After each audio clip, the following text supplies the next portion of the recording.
right, and looks like we are now streaming Hey, stream. to Yeah, I just to our vast audience.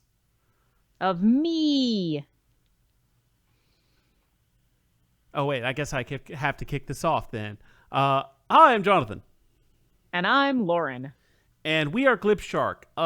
Jack will hopefully be here in a little bit, but first, as often as we can, which is pretty much all the time these days, we have the lovely, the talented, the amazing Obo Crazy here to do a little something we call This Week in Geek. How you doing, Lauren?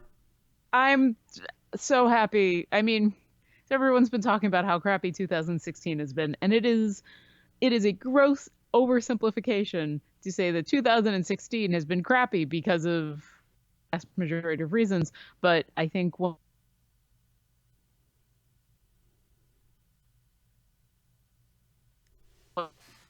of the people have passed away this year.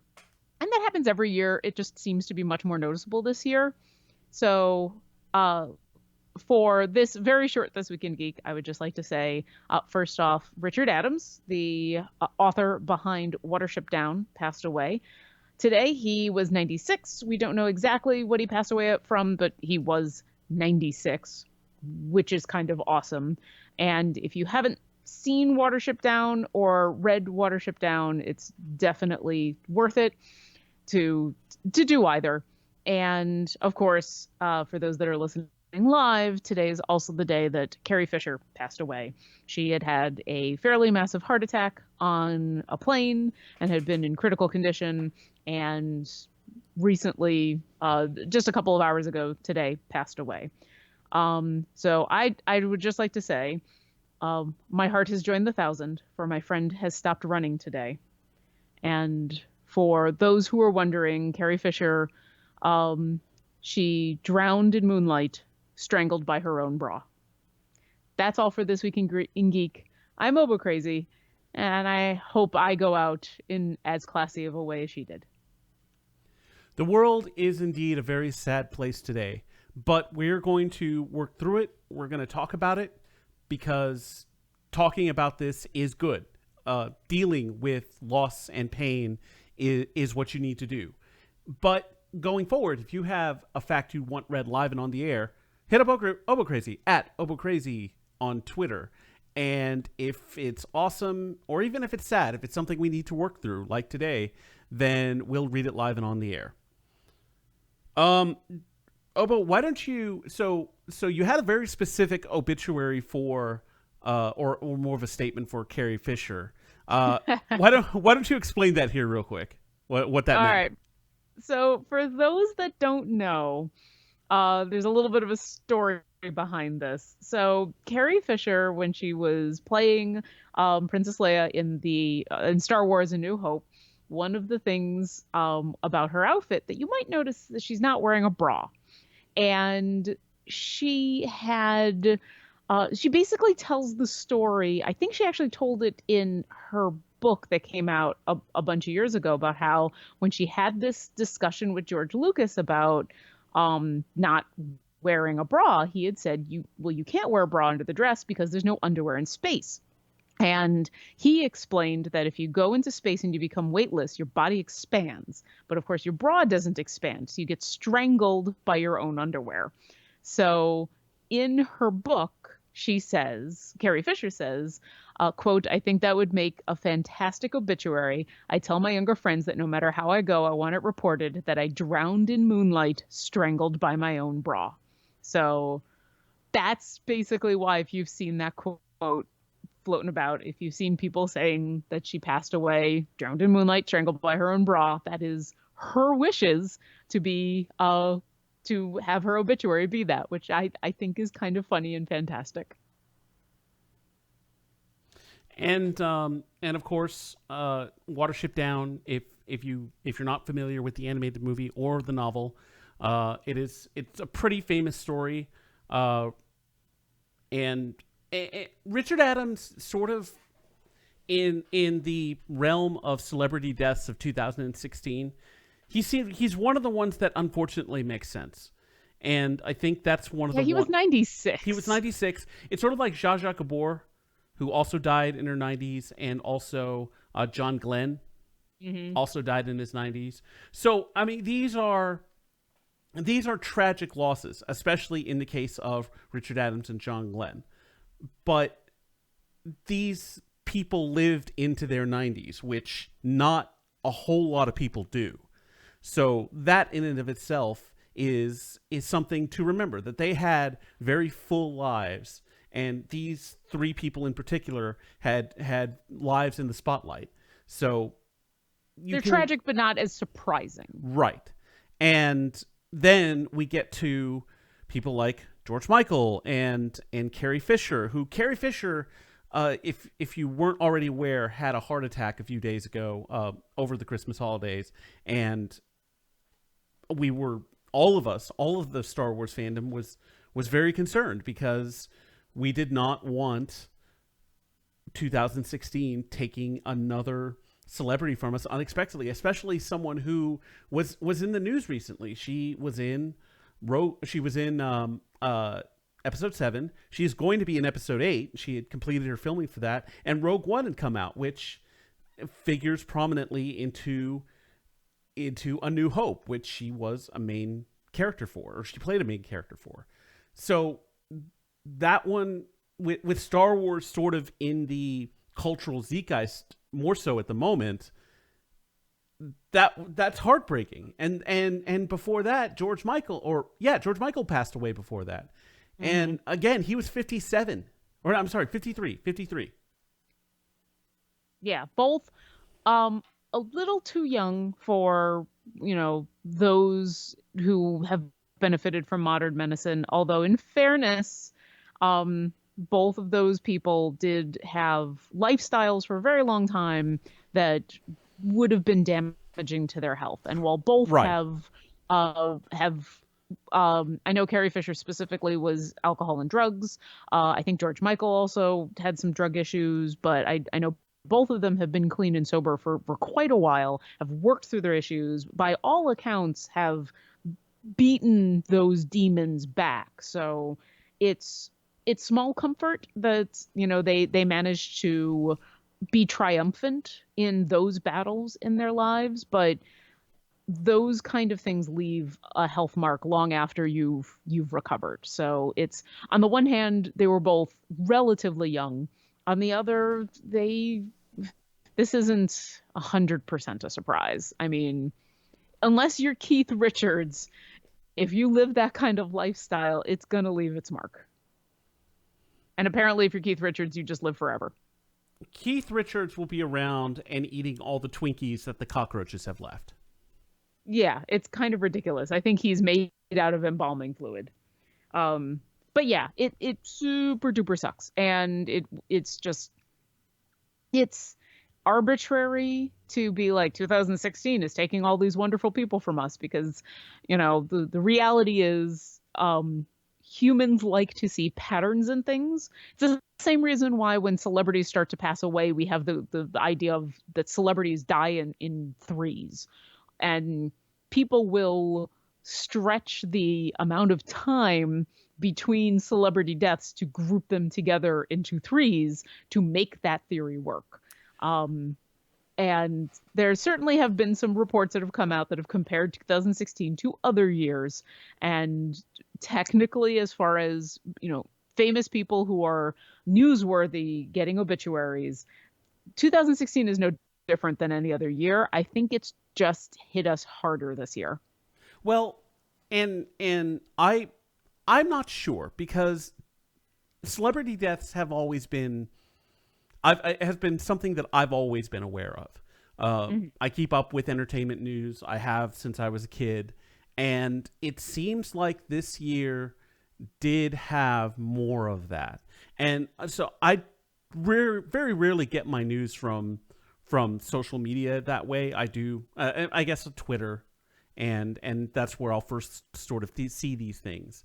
But I do follow things like IMDb News and other entertainment sites, and it has seemed like 2016 is one of the worst years for that. I don't have anything to back that up, obviously, and I would love to see. Like, it's one of those things where how do you qualify a celebrity death? Like, Yeah. what are the criteria?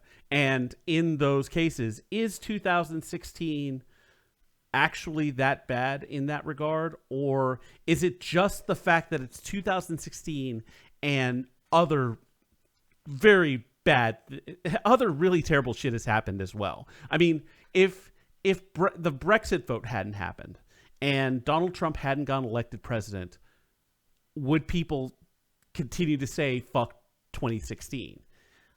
And I think they might. Now, someone else had pointed out that as sort of the geek culture gets older, you're gonna see more of this because a lot of our heroes and cultural icons are gonna age out and die. And it's not just geek culture in specific, it's internet culture in general. Classically, the people who are on the internet, the people who are, getting this news and sharing this kind of news tend to be around our age or younger. And the people that we've looked up to, the people that are our heroes and inspirations in all fields, and not just geek stuff, but anything, any person of newsworthy, are older than us in general, and they're going to be more prone to passing away. So I think this is a natural part of generational issues. I think this is just the first major generation to have it happen with the speed of the internet. If this was the 80s, it might have taken a couple of days for some of this information to get out there, and it might have been spread out more. But I do agree that, like, no, I think we reached a critical mass of crap happening in 2016 at some point, and everything since then, because we like to group things as the human species, has been piling on. And it's not just Trump and the Brexit and all these celebrities dying. It's been all of the horrific racial violence that's been going on. It's been there's been more school shootings. There's been I think the massacre in Miami. Didn't that happen this year? It was beginning of the year. Yeah. I think it was at the beginning of the year. I think it was just after New Year's. Yeah, I feel like a lot of that stuff, and it's not that other years didn't have these horrible things happening. All the newsworthy African Americans who've been gunned down by police, all the police who've been gunned down by terrorists, all the terrorists who've tried to set off bombs places.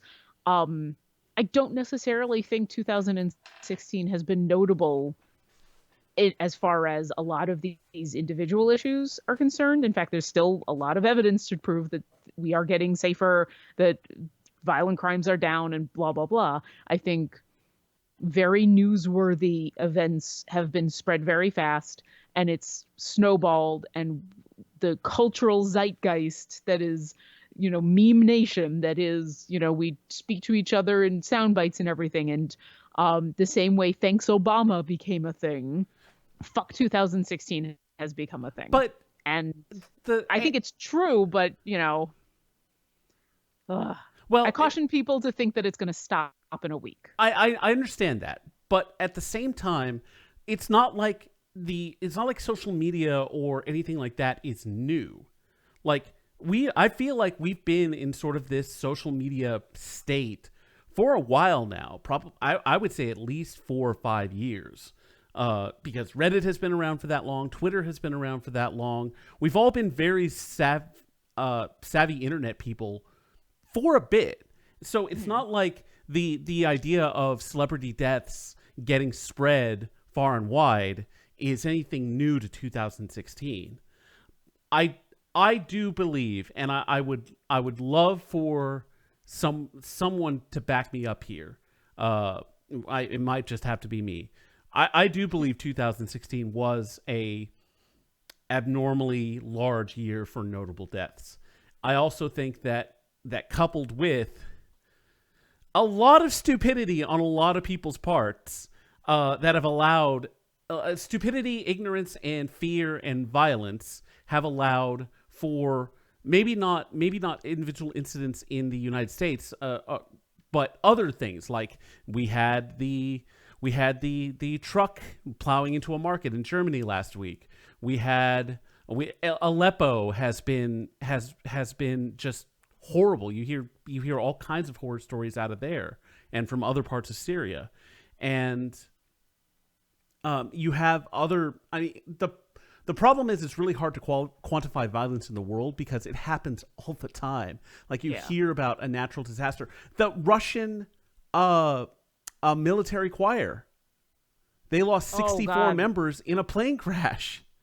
Mm-hmm.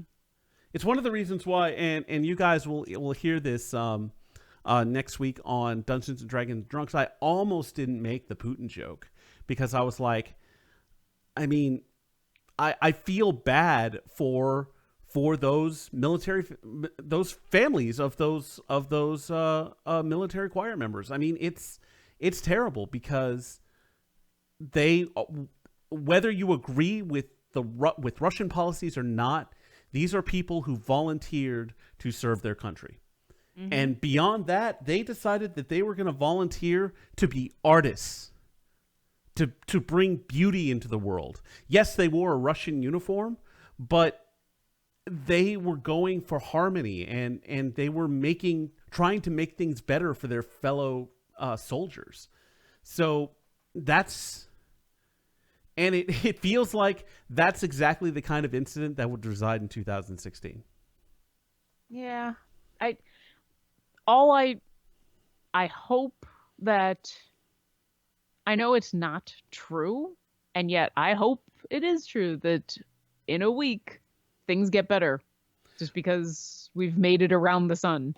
Like the rationalist in me says, if shit's going to continue to go down, then the calendar changing, especially considering right now I'm celebrating Hanukkah, and I'm celebrating Hanukkah because of where I am in the Jewish calendar.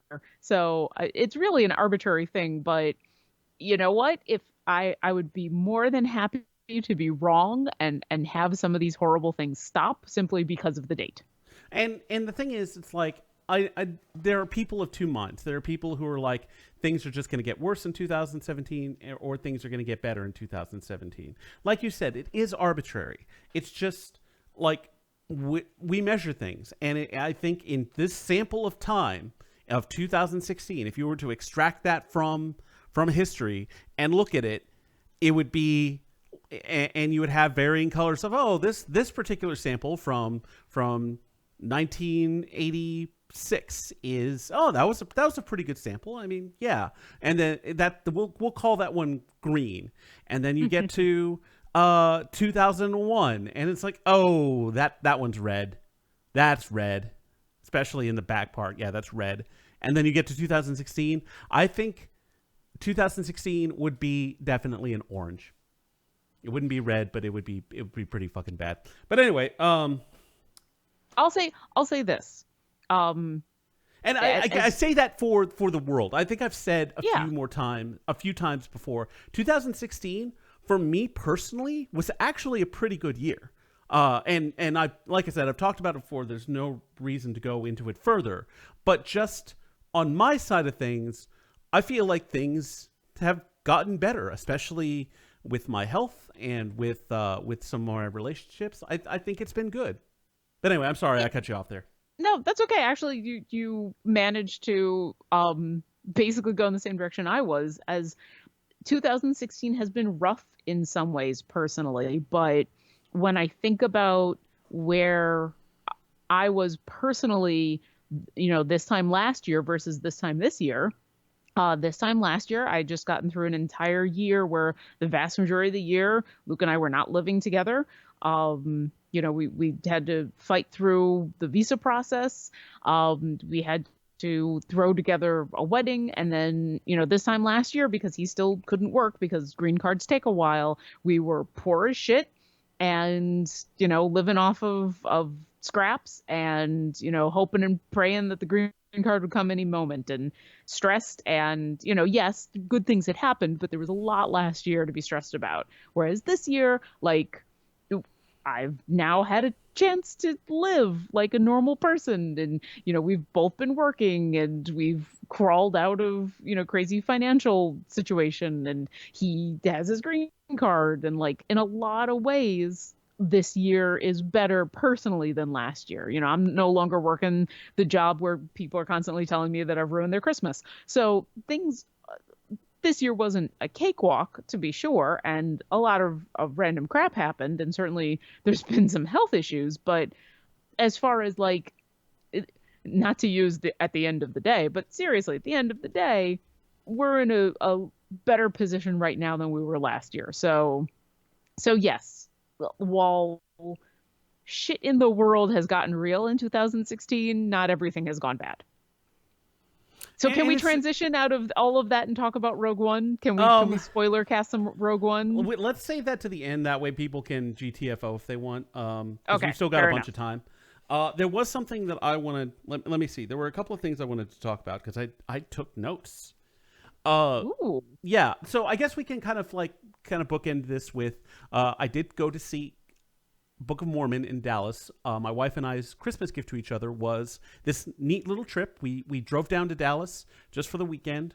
We saw Book of Mormon, and then we saw Rogue One at the Alamo Drafthouse, which I will get to a little bit. Book of Mormon, fucking hilarious. Absolutely great. Good. So it's a very obviously it is by the people who made South Park, and it is making fun of some of the inconsistencies of the Church of Jesus Christ of Latter-day Saints teachings, and it's stuff that they've covered before. There has been a South Park episode about Mormons, and hell in no, I think he was I don't remember if he was a Mormon in Orgasmo or not, but anyway, so we're watching the show. And we see a couple of people like kind of ushering people to their seats. A theater that we were at was unbelievable. So pretty.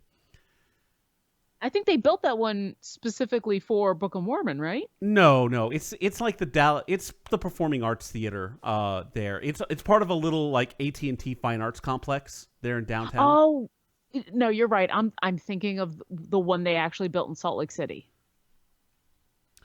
Very, very possibly. I'm not. Anyway, but so really nice theater, and we get ushered to our seats. Later on in the show, I noticed that the guy that ushered us to our seats is Elder so and so.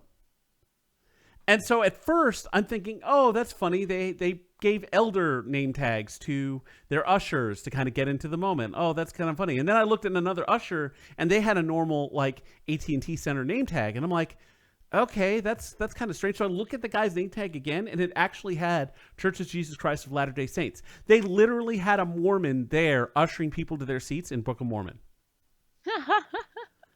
Well, he must have enjoyed it. I think it's a very interesting.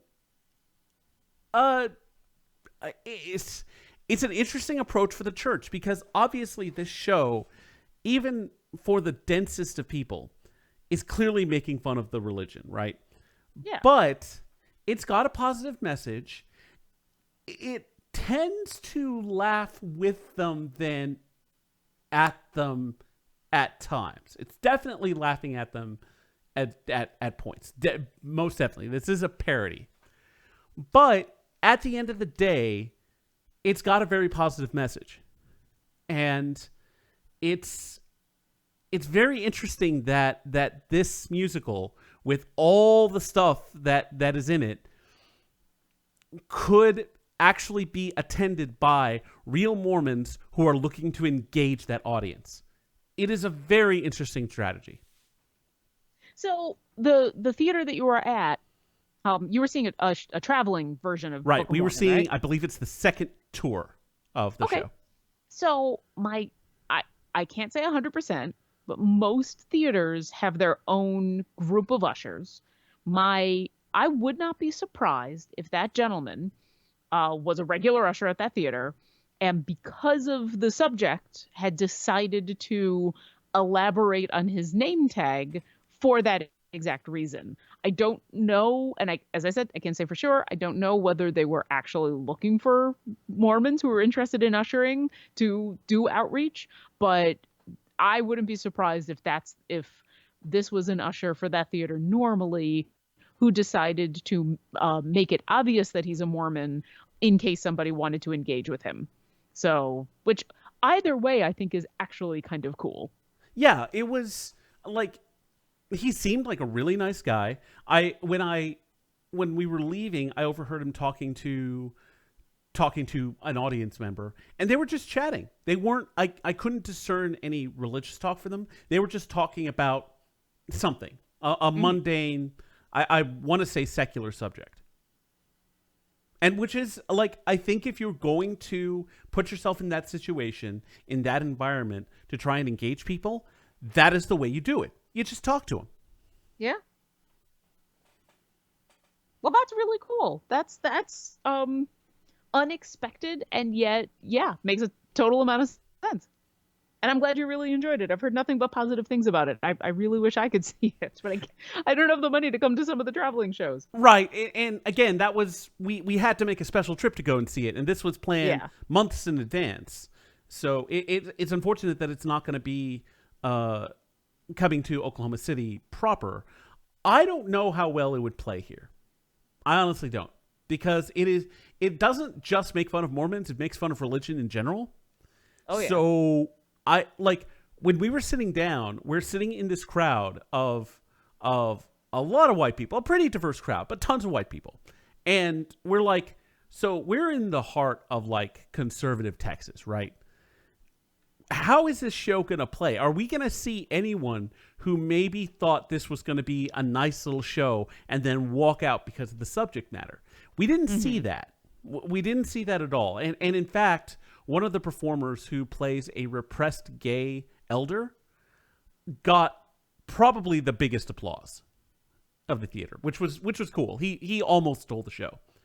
But I'm not sure that would play as well here. It might, because it's like it's a very broadly popular musical. So if they got like the Civic Music Center or maybe one of the newer venues, they brought that show in, it's very possible it could do very well. I don't know. It's a weird thing. One would think that going to see a musical with with any subject matter that someone could find objectionable, that seems to be obvious. You know, with a very quick Google search, you find out what Book of Mormon is about. It's not like it's hiding. One would think that no one who would be offended by that kind of thing would go see the show.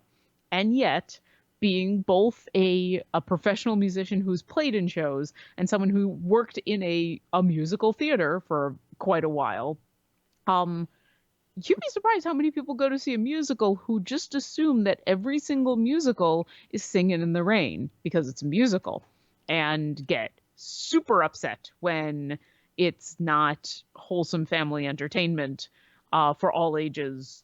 And and unfortunately, a lot of those people, their idea of family-friendly entertainment excludes things like any kind of homosexual relationship, no matter how simple or exotic or crazy it's portrayed. Just the idea that maybe somebody might be in a gay relationship has caused me to have to spend very many hours of my time listening to people tell me about how we were supposed to be a family-friendly theater.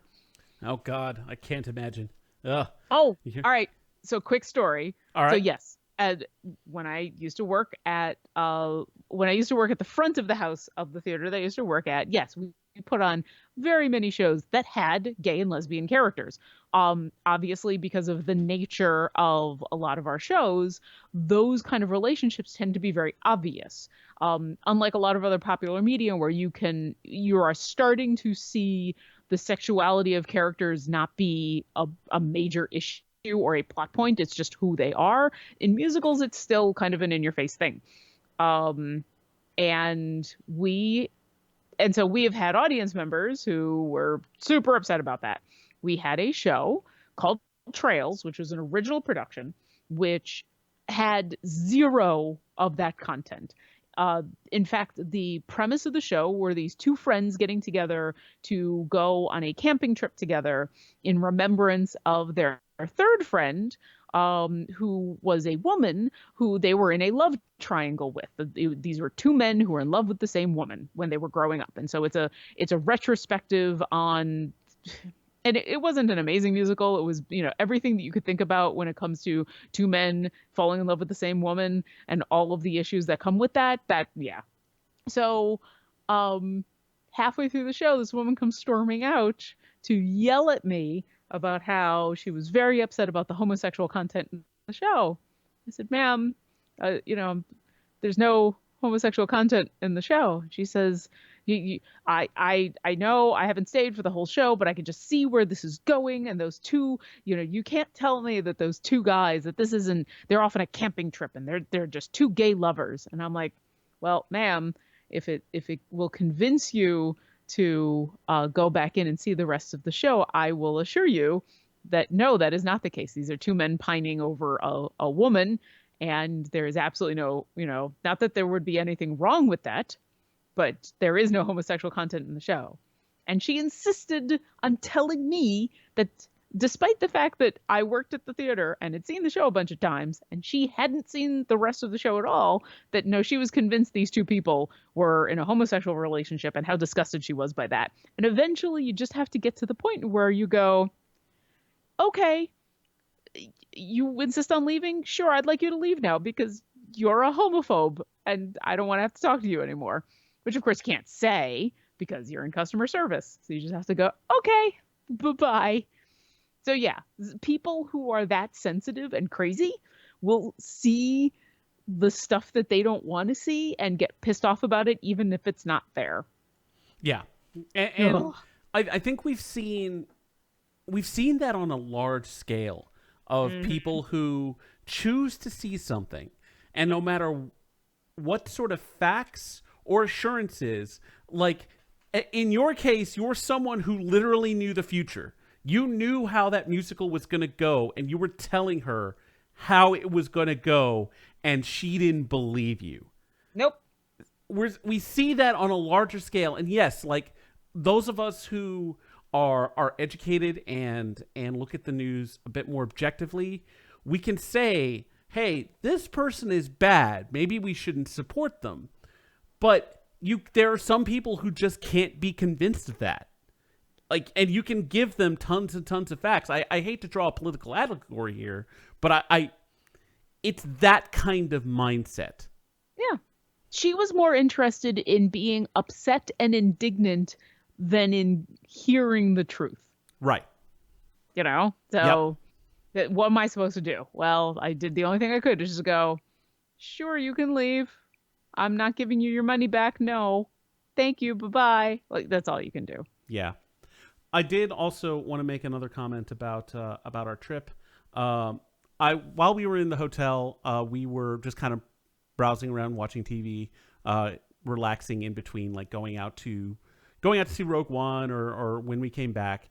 And I noticed a show on there was this television station called Science, and it was just science. And apparently they do like Mythbusters reruns. So we were watching that because they were having a marathon because of the holidays. And they've got a couple of other shows. Like apparently they're doing a Mythbusters competition show where they're choosing the next Mythbusters. So they brought in 10 people who are like engineers and stuff like that, and they are competing to be the next Mythbusters. So we saw a promo for that. We also saw a promo for a show called Street Science. And it was interesting because it was basically a guy who would do these experiments that were kind of gussied up and made fun for people. But a big component of the show, something that the promo brought up, was the fact that he has a slow motion photographer with him. So he's like this guy with his science, and then his slow motion photographer, this guy, and they actually had a fire tornado at one point that they were filming in slow mo, and I'm like, I've seen this before. Mm-hmm. Like I've seen this style of thing before. So I guess that's very flattering to know that there are actual TV networks trying to ape your style a bit. And I think if you were to talk to Gavin and bring this up, I think he would be more flattered than upset and probably wouldn't care that much. I'd imagine his first question is what kind of slow-mo camera are they using? Because I think one of the reasons I think you're absolutely right that yes, he'd be more flattered, which he should be because, any original idea that is immediately copied, I mean, it's the sincerest form of flattery. Um, but just because you're showing things in slow motion doesn't mean you have his awesome, amazing camera, which can do like the crazy slow motion that it does.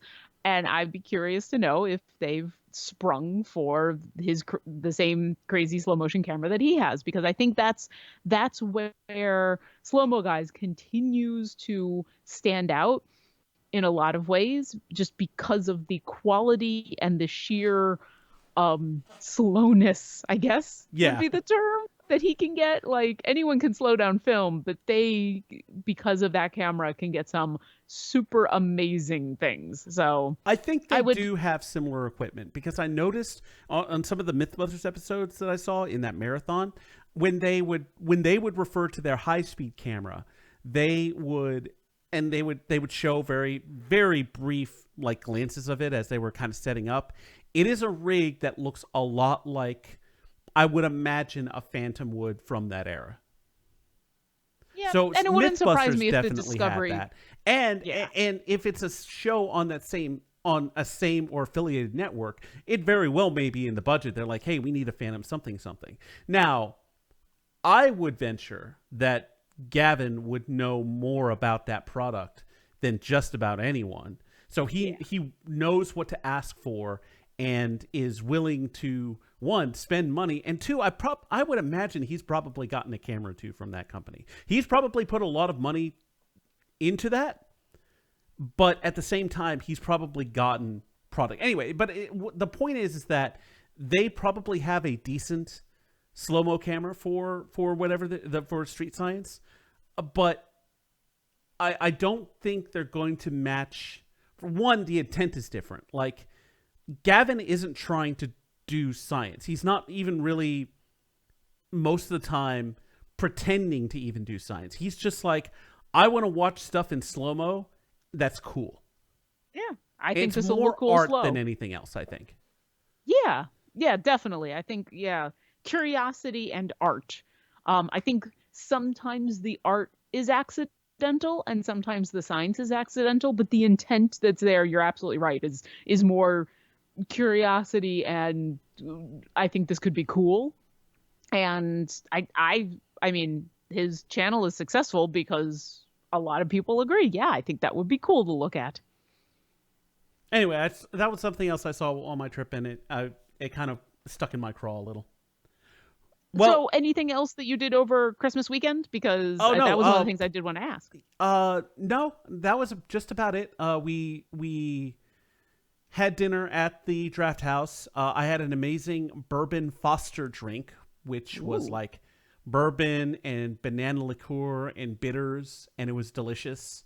And Lisa had an adult mint chocolate chip shake that had I forget what the booze was in there, but it was really really good. The food was really really good, and I love that draft houses have different menus depending on where they are because they locally source whatever they cook.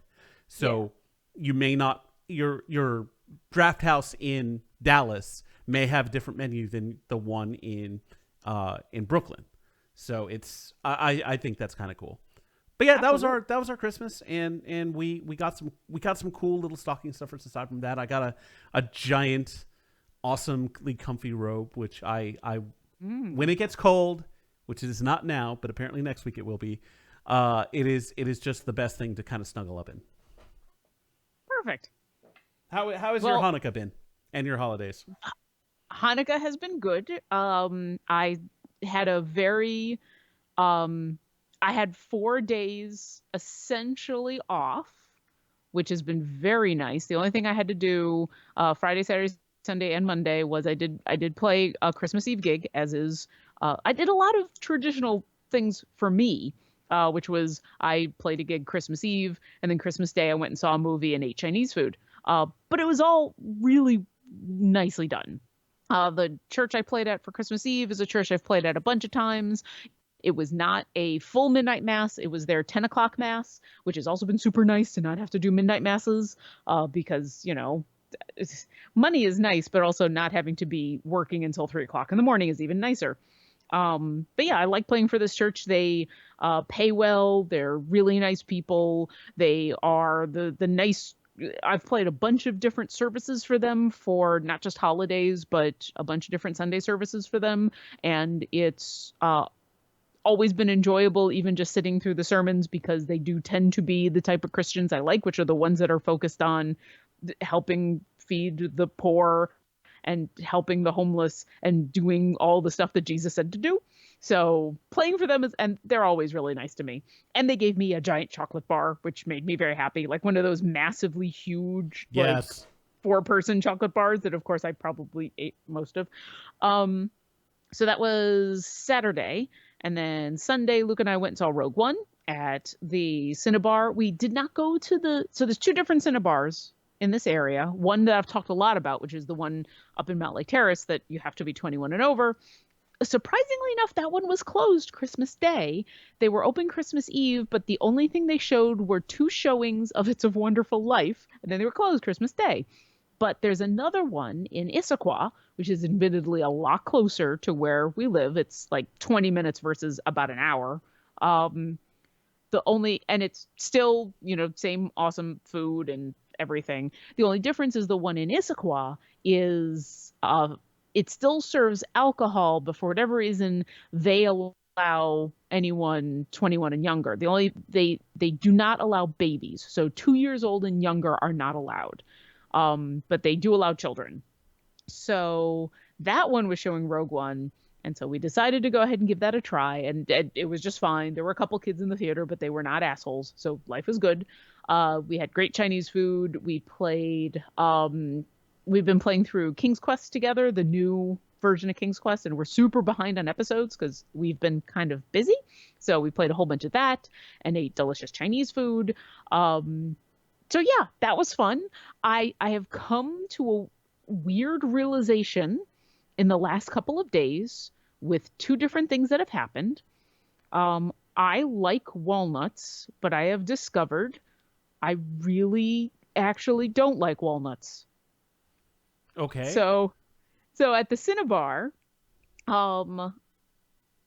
we ordered a bunch of food, and for whatever reason, I'm looking through the burgers, and they had a vegetarian burger, which of all the things listed, it was a walnut-based vegetarian burger with this, that, and this, that. And it sounded delicious. And I was imagining with walnuts in it that like, oh, this is walnuts are being used as like the paste, it's ground up walnuts into like a patty kind of thing. And I'm not going to be biting into walnuts. I was in my head just because of everything that they listed. And I just could not get through this. Everything else that I had there was excellent except for this burger, which was basically just like crunchy walnuts. And as I said, I like walnuts, but I didn't really want like big chunks of them in my burger. And when you don't expect walnuts and you suddenly have to eat them, like after 1 or 2, I was done.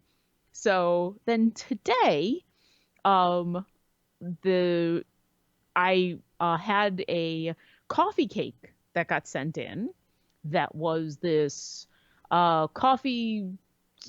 It was a coffee cake, but it had a couple of like adjectives with it. Everyone was saying it was really good. Tried some of the coffee cake. Did not know walnuts in the coffee cake.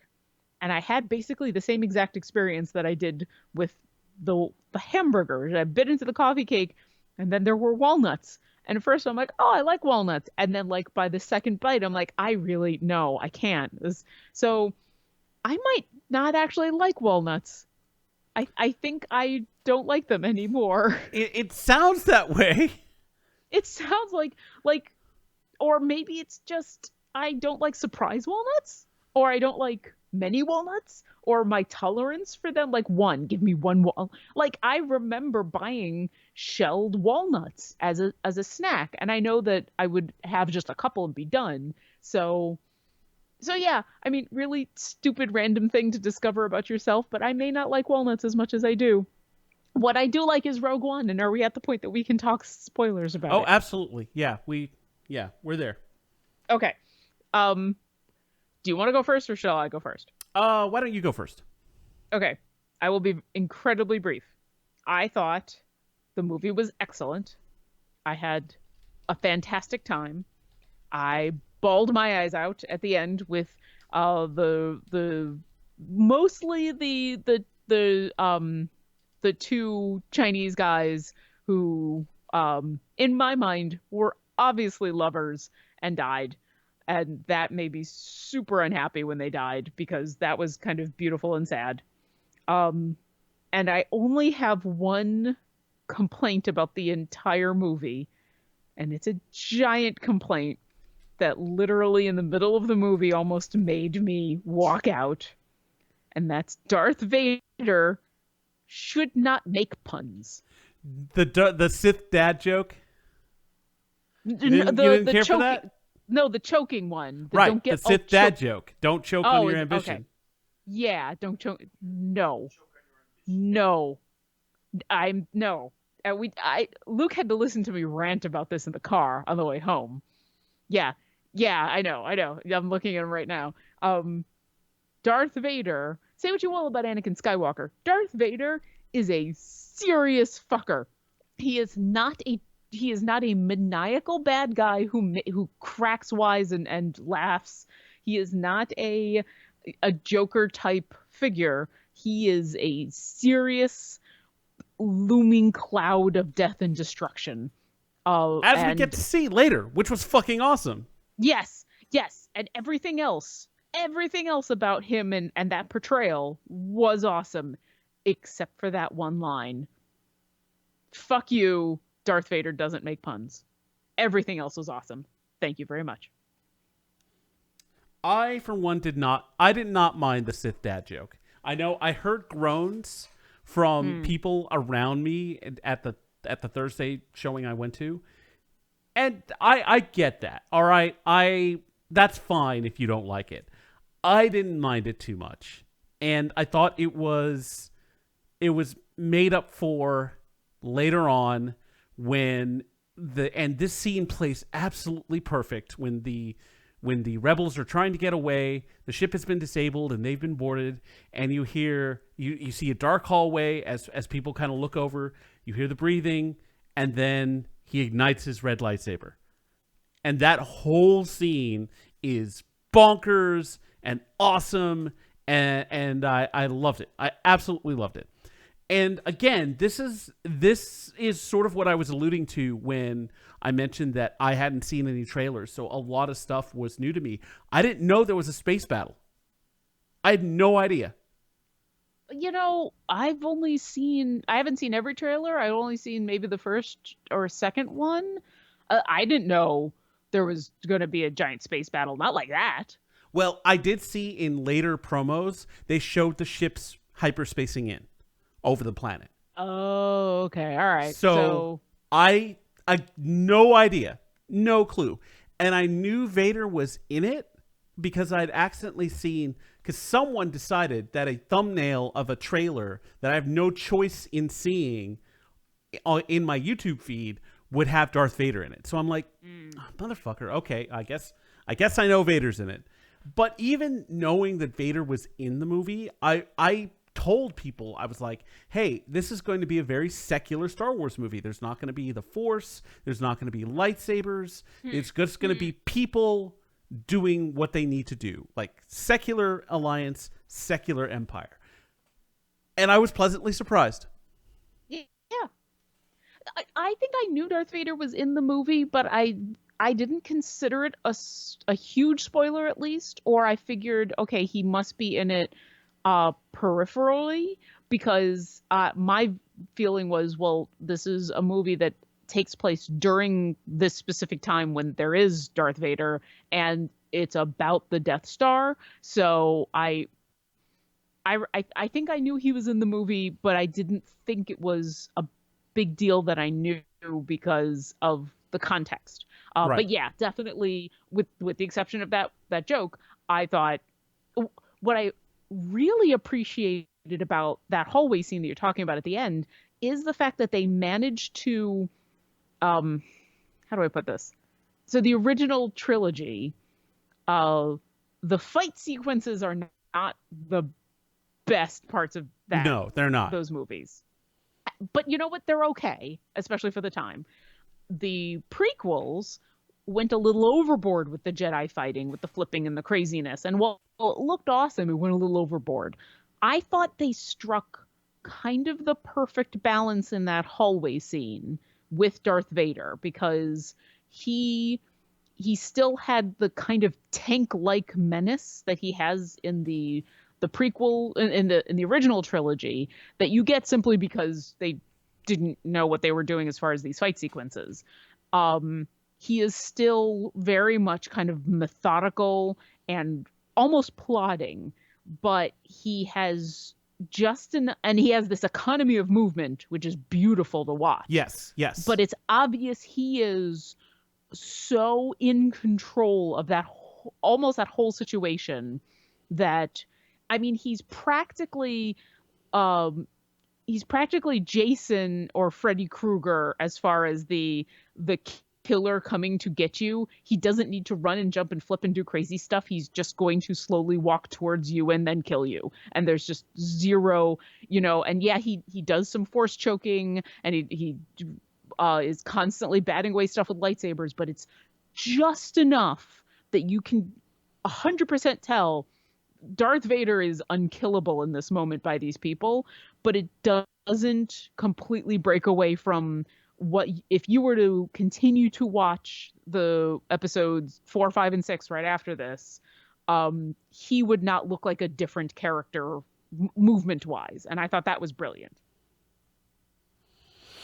I love that you used economy of movement. I think that is, or economy of motion. I think that is very apt way to describe how he looked and how he moved in that scene. It sort of reminded me, like when I used to play racquetball, I would play with my uncle and my cousin. And my cousin was a pretty good athlete, and he would be run all over the court and could return just about anything because he was that quick. My uncle, on the other hand, bit older, Army veteran, so he because of his years in the Army wasn't his knees weren't as good, and he was slower because he was older, but he could return anything as well, just because he knew where he needed to be. Again, like you said, economy of motion. So that's a fantastic way to describe this. So I have, and I also I loved the movie. It's kind of unfortunate. One of my favorite critics, the guys over at Red Letter Media, hate Rogue One. Hate it. They've put out like 2 videos. One is an actual review of Rogue One, and then another is explaining why they still hate Rogue One. So it's like, I see their reasoning, and I see where they're coming from, but I think they're being overly nitpicky. They're sort of being the cool guys that don't want to like the popular thing. Oh, I might go take a look just to see what their arguments are, because they would be the first people that I've come across who have disliked the movie. I've definitely heard people give more meh reviews, but in general, it's overall been very positive. And I'm certainly not going to say this is a perfect movie. There's some plot holes and stuff, but I thought overall a lot of it hangs together incredibly well. I love the fact, and it actually had to be kind of pointed out to me after the fact, that if you look at the good guys in this movie, not the Empire, if you look at the heroes of this movie, basically there's only 2 white guys in the whole thing, and one of them is playing a robot. Yeah. Everybody else is either a woman or a person of color. Which is great.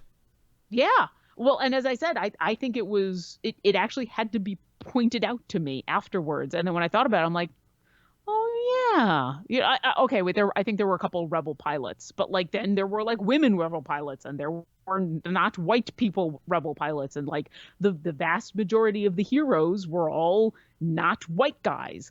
And I think I think it's important that that was something. I think it's important that that happened. I think it's important that it continues to happen in movies that, not white people get a lot of major roles. But I think it's heartening that, especially in a Star Wars movie, where it's a fantasy set in a galaxy far, far away, that like that's not something that is harped upon. That is just, these are characters, and then afterwards someone has to say, "Did you notice that the only white guys that were in the movie were basically all Empire?" I was like, "Oh yeah, all right." And my favorite characters from the whole thing were the two Chinese guys, who Yep. I guess they're not really Chinese, at least as far as the The characters the go. Temple But they were Guardians, both, yeah. yeah, Baze and Chirrut were their names. But yeah, I thought they were fantastic, and I just wanted I only cried when they died. I was a little sad when some other people died, but when they died, I was full on bawling. I Did was very you upset. have any expectation that any of the main characters would survive? Actually, I had no clue. I thought about it um when I realized that the movie was actually going to show essentially the heist to get the plans to the Death Star. And I know there's the famous line about how lots of people died to get these plans. Well, that I was for the Death Star 2. That was Is from that for Return the of the Death Star Jedi. 2? Many Bothans died to bring this information. Oh, you're right, you're right. Anyway, I knew there was a and it felt much like a Dirty Dozen type of movie at that point, and where, all Right. right, we're getting the cast of characters together, and yeah, none of these are characters who are necessary outside of this movie or show up in future movies, so they could die. But I did not I didn't expect all of them to die. I was Right. kind of hopeful that maybe some of them would survive.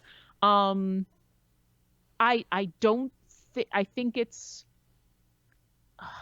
I don't want to say it's perfect that they all died because that sounds callous, but like I think all of them had all of these main characters had their story arc character moment.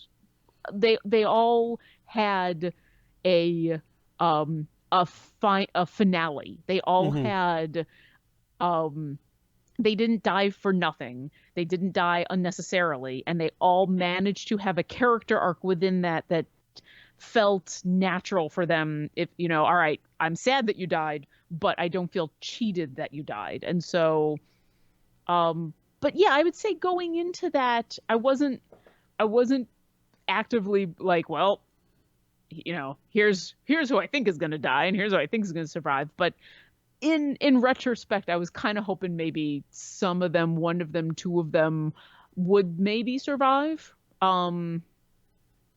But yeah, I mean, they were all slaughtered, weren't they? Yeah, every single one. And like I was kind of like, I felt like they would all die because it seemed like the kind of story that would require sacrifice, and this was the kind of thing where you didn't see these characters later. So what happened? And it's fitting. It shows Yeah. it gives weight. Like every time you lost someone, it was a bummer. It was it hurt, and that's fine. You don't plot armor is okay. Like if you go into an Iron Man movie, you're probably not going to watch Iron Man die. But that's fine. That's sort of the expectation for that movie. At the same time, it's always more fun in this age of Game of Thrones, of Battlestar, to have these trapdoors for characters and have them like, yep, they're dead. They're gone. Yeah. And no one is safe. I like that. I think that keeps the audience on their toes, and it helps you cherish these characters a little bit more. Walking Dead is another one that is pretty good about Westworld. West. Yeah, Westworld a bit, a Kind of little Westworld. bit. They Yeah. they do other things. I think. The 100. If you've ever hmm watched The 100, that is actually a show that does not really revere its main characters. To the show's benefit. I think it was also really important in this movie that the characters are such a focus and have such stakes, and you do fear for their lives and their safety because the the general plot of the movie, or at least how it ends, because of the fact that it is a sequel, you know what's going to happen. You know they're going to be successful in getting the Death Star plans. You might not know all of the details. You might not, know how exactly everything happened. But as far as like the main drive, especially of the second half of the movie, being we need to steal the plans to the Death Star and get them to the rebels, well, you know that's going to be successful. So the and this is And this is that a annoyed problem. me. That annoyed me when, like, oh, you can't spoil this movie. When people would say that you can't spoil this movie because you know how it's going to end. That the Death Star plans are going to fall into the rebel hands. And I'm like, motherfucker, that's not the point. In Yeah. Titanic, you know the ship is going to sink. The point is the characters that you learn to like. What happens to them? In Titanic, some of them survive. Not a lot of them do. In Rogue One, they all happen to die. And that's the concern, not the overall overarching end of the story, as it were. We're not really concerned with that because we know what's going to happen. We know that they're going to succeed, but at what price? That's the question the movie is answering.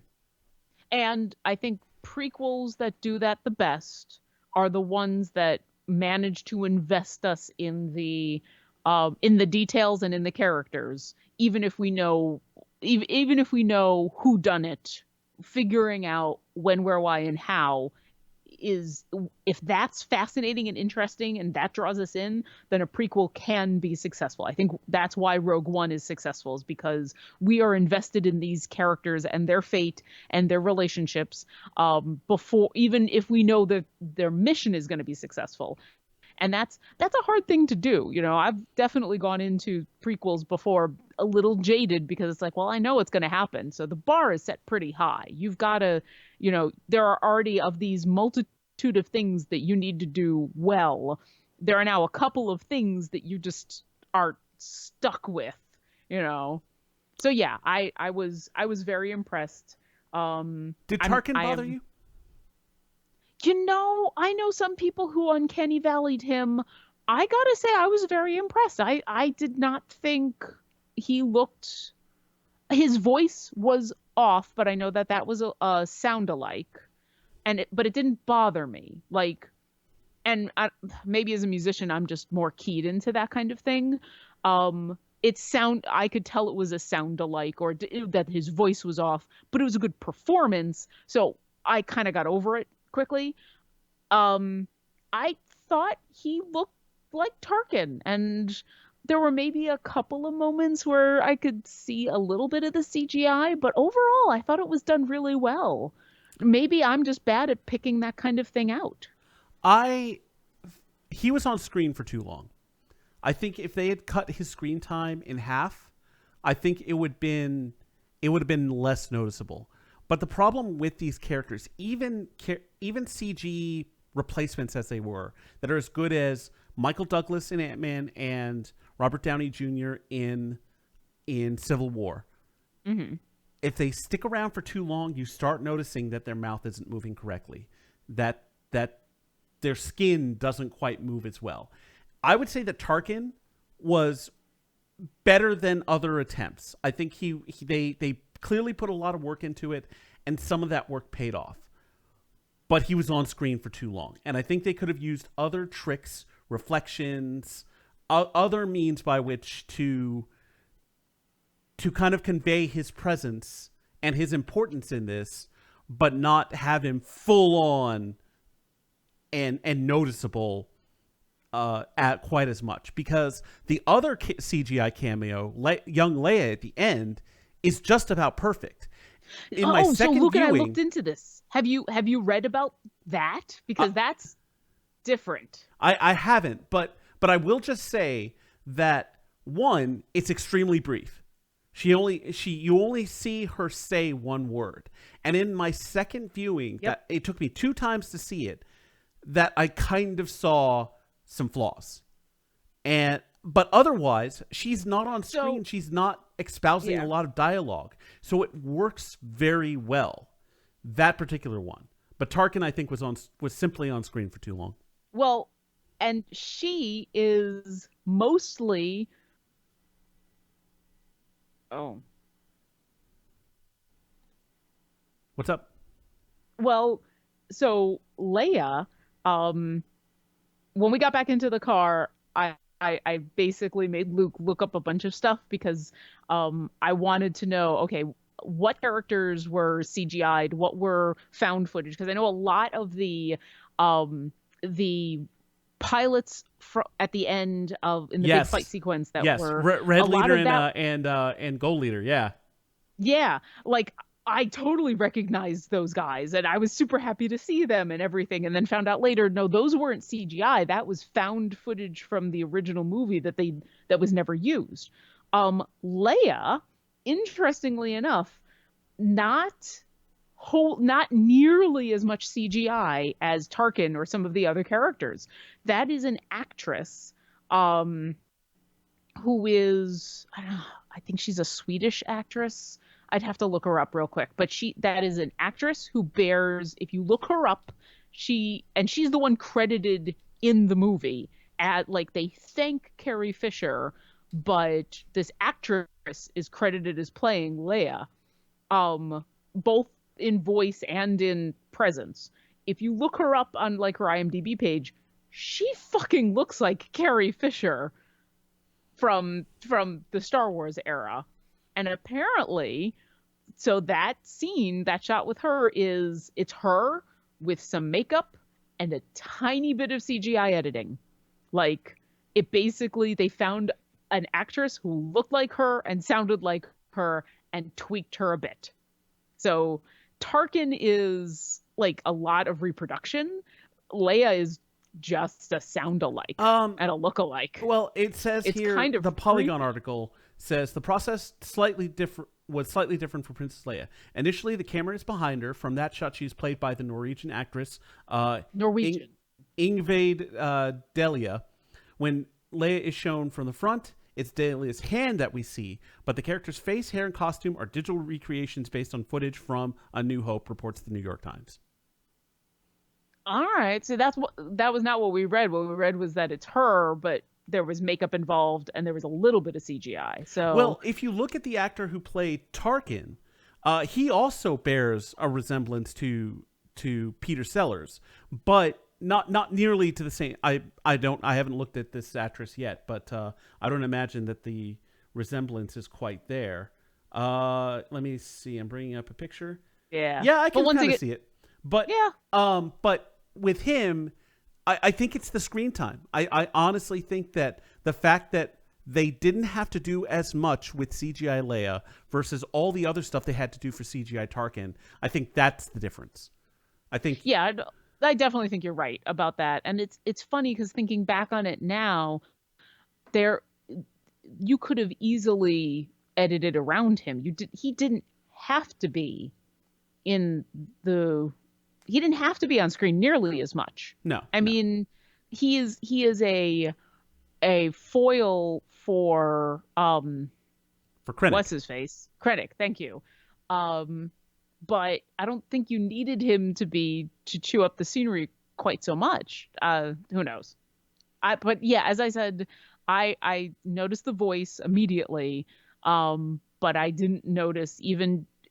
I noticed little bits of the Tarkin, but not enough to bother me. So one of the pictures on Ingvald's Twitter is her playing Settlers of Catan.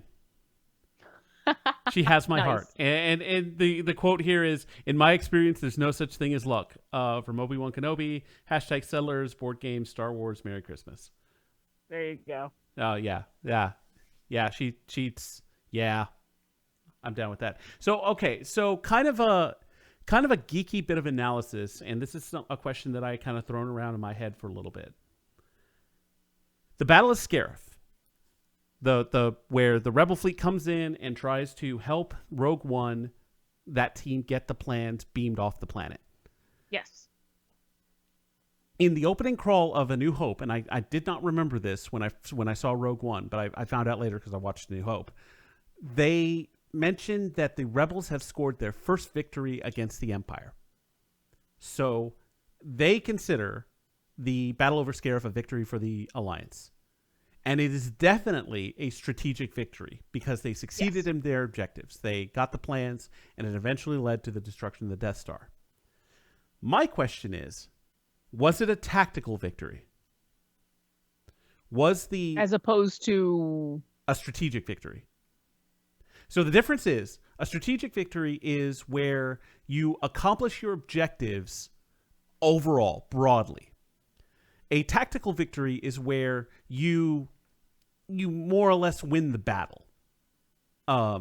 In terms of like material lost versus the stuff you destroyed.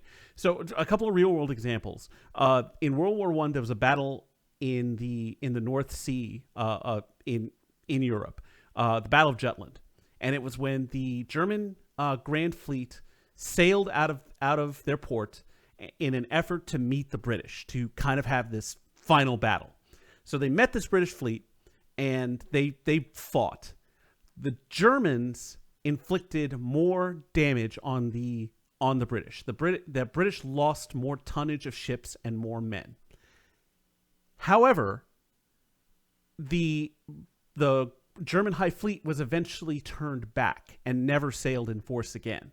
So while it was a tactical victory for the Germans because they inflicted more losses on the British, it was a strategic victory for the British because that fleet was essentially bottled up.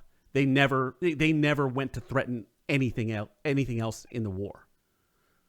Another example would be Coral Sea, where it was the first battle where two navies engaged each other without actually sighting any ships. So it was all aircraft. The United States lost a carrier, and I think one of the Yorktown was the Hornet was sunk, and then the Yorktown was severely damaged. And it was during a time when the United States Navy in the Pacific could not afford to use aircraft carriers. They also sunk a light Japanese carrier. So the Japanese, once again, inflicted more tonnage losses on the United States. However, the Japanese failed in their mission. Like they were trying to advance and conquer that area, but they didn't. They were turned back. So that's sort of the difference between a strategic versus a tactical victory. And so, like I said, the Battle over Scarif, definitely a strategic victory because they accomplished their mission. But I guess my question is, could it be considered a tactical victory because even though it cost the Empire, the base on Scarif, a bunch of ships and pilots, Krennic, and a lot of their experimental stuff, all the Death Troopers were killed, and everything on that base was gone. The Alliance also lost a bunch of ships, which they really couldn't afford to lose. They lost some very good operatives in people like Cassian Andor and Jyn, and then they also lost their admiral, their fleet commander, and his flagship. So I don't know. I think kind of that tactically it was a draw. I don't know. It was just something that's been floating around in my head. Yeah, I think it's hard to say because we don't know losses in general. Like, yeah, the big rebel warship was disabled and overtaken, and everybody on the planet, as far as the initial Rogue One team, was killed.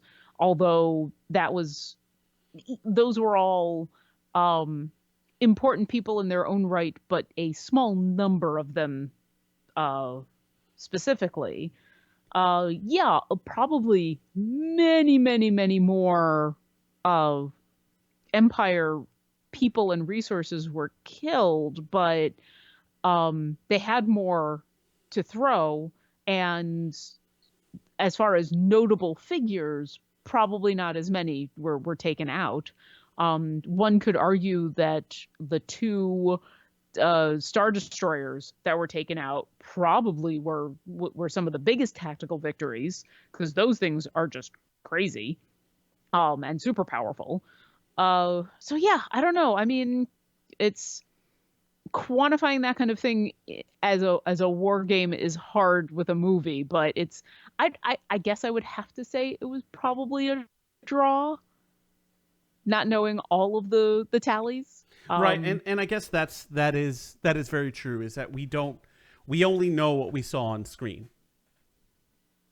But Yeah, apparently the fact that they all called it the a awesome lady victory, I pilots think, were is killed. important. Because we I didn't see know. any Well, any more of them African for a American while. pilots. And What? African American pilots were killed because we Well- didn't see any more of them. Well, not until Jedi. Saw a couple of Jedi. Listen, that's true. We did see a couple of Jedi. There were definitely more fat men pilots because we saw more of them. Poor Red 5. Okay, Luke thinks that that's an intentional call to Porkins. I'm not gonna. I would be lying if I said that the slightly obese pilot who died. I didn't notice the fact that there was a slightly obese pilot who died. No, they didn't call him Porkins. But do you think that was an intentional reference? Maybe a little. I think it was more, how did the Red 5 call sign get freed up? Well, there you go. I think there's a ton of little tiny references all over the place in this movie, and it's definitely going to be one that's going to be worth slow, careful watching when it comes out on DVD. So I mentioned that in my showing there were these excitable girls that were sitting next to me. Every time they showed a old pilot or a lady pilot from Blue Squadron or whatever, they squealed in delight. I have to admit, I kind of did the same thing. Not every time, but the first couple of times. When he's like, "This is goal leader, we're heading to the target," I'm like, "What?" Oh yeah. And they're like, It was "This is one of the red few times leader," and it's like, "No, it's that guy." Yep. It was one of the few times during that fight sequences they were showing some of those pilots that I did turn to Luke and I was just like, "Oh my god, oh my god, oh my god." Not the whole time, because I try to be a mature adult and not be crazy in a movie theater. But yeah, I had the exact same reaction. It was amazing. Well, I think we can definitely agree that the consensus of Glib Shark is that we liked Rogue One. Thumbs up. Go see it. Our sound producer is me, Jonathan Cerna. And you do an excellent job, although sometimes I can hear when you replace your voice with a sound-alike. Our music is done by Linnea Boyev. Our voiceover at the beginning and end are both done by the inimitable Bob Ball. And for all of us here at Glib Shark, we appreciate you listening to us every week. Please find us on Twitter at Glib Shark. Find each of us, myself at Road_Block, her at Oboe Crazy, and Mr. Jack Edithel at he's Jack Edithel, right? Yeah. Oh, at Jack Edithel on Twitter. I should know this by now. And check us out. We're here on twitch.tv/glibshark. Find us, like and subscribe our YouTube channel. We really do appreciate it. And until next week, we will see you then. I totally screwed up that sign off. No, that's okay. I'm glad you didn't sign off just yet. Oh, Just okay, one okay. Quick, tiny little thing. This is our last show 2016, which means in a couple of days as of this recording is New Year's Eve. So I'd like to wish everybody a happy end of 2016. Please be safe with whatever you are doing for New Year's Eve. Please, I have no doubt that anyone who listens to our show is smart enough to not drink and drive. But please remember that not everyone is smart enough to listen to this show, and not everyone is smart enough not to drink and drive. So if you're going to go out on New Year's Eve, please be careful, please be cautious, please be safe. Please come home for 2017. We want you back. Absolutely. We want to see you next year. We want to 2017, it's got a lot of work ahead of it, but I think if we work together, we can make it awesome. We love you. Have an awesome, fun New Year's Eve. Have a great New Year's. We will see you next week. Bye.